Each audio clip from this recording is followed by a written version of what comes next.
हे एक मोठं जर म्हणता येईल आपल्याला एम-डी ड्रग रॅकेट आहे ते उत्तमनगर पोलीस स्टेशननी कडून निष्पन्न झालेलं आहे.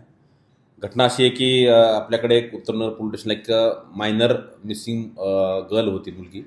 तिचा किडनॅपिंगचा गुन्हा दाखल होता. तो तपास करत असताना आपल्याला माहिती मिळाली की तो जो आरोपी आहे ज्यांनी ते किडनॅपिंग केलं होतं, तो आरोपी या ठिकाणी आहे असं आपल्याला गोपनीय माहिती मिळाल्यावरून आपण आपली टीम रवाना केली होती.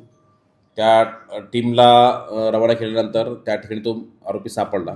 परंतु त्याचबरोबर त्याच्या झडतीमध्ये आणि हौसजमध्ये त्या एम-डीचे 2 पुड्या त्या ठिकाणी 1-1 ग्रॅमच्या सापडल्या होत्या आणि त्याचा मोबाईल आपण सर्च केला असता त्याच्यामध्ये एम-डीचे वेट घेतानाचे काही फोटो आपल्याला सापडले. थोडं संशयावर त्याला अजून चौकशी केली असता त्यांनी कबूल केले की तो ड्रग जे आहे एम-डी त्याचा सप्लायमध्ये त्याचा सहभाग होता आणि तो ॲक्टिव्ह याच्यामध्ये इन्व्हॉल्व होता.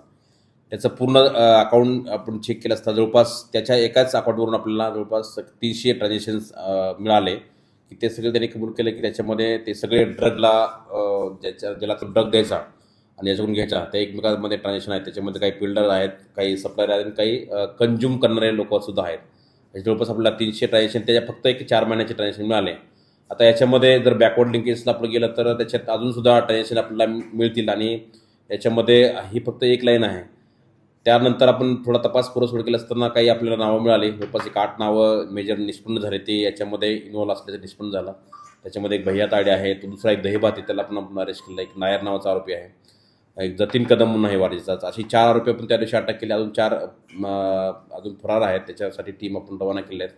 असे एकूण ह्या सगळ्या आरोपी जवळपास आपण 8 ग्रॅमचा मुद्देमाल किंवा जे कॉन्ट्राबँड सबस्टन्स आहे एम-डी ड्रग्ज हे आपण सीज केलेलं आहे. परंतु याच्यामध्ये जे ट्रान्झॅक्शन पाहता किंवा यांचं जे मोडस ऑपरेंडी पाहता याच्यामध्ये अजूनसुद्धा लोक मोठ्या प्रमाणात इन्व्हॉल्व असल्याची शक्यता आहे आणि याच्यामध्ये कन्झम्पशन करणारे असतील किंवा बाकीच्यामध्ये बिल्डिंग करणारे असतील यांचा पण याच्यामध्ये सहभाग निष्पन्न होतो आहे. आता यांची मोडस अशी होते की हे जे ऑर्डर करायचे ड्रगचे ते हे पोर्टरमार्फत हे त्याची डिलिव्हरी मागवायचे आणि या पोर्टर थ्रू ते डिलिव्हरी केल्यानंतर मग त्या जो कंझ्युमर आहे त्याच्याकडे ते पोचते करायचे. याच्यामध्ये क्राईम ब्रँचची टीमसुद्धा काम करते. लोकल पोलीस स्टेशन आम्ही उत्तमनगरची टीमसुद्धा याच्यामध्ये काम करते. काल त्या आरोपींना कोर्टात हजर केलं. त्यांची जवळपास 8 दिवस कोर्टाने त्यांची PCR मंजूर केलेली आहे. याच्यामधले जे बाकी आरोपी आहेत त्यांचा शोध सुरू आहे आणि याच्यात लवकरच यातले आरोपी सापडतील. परंतु याच्यामध्ये जे इन्व्हॉल्व असतील म्हणजे ते सप्लायर असतील, बिल्डर असतील किंवा कंझ्युमर्स असतील ह्या सर्वांची चौकशी केली जाणे. ज्याचा कोणाचा याच्यात सहभाग असेल, निष्पन्न असेल ते सर्वांना याच्यातून आरोपी करून त्यांच्यावरती कठोर कारवाई केली जाईल.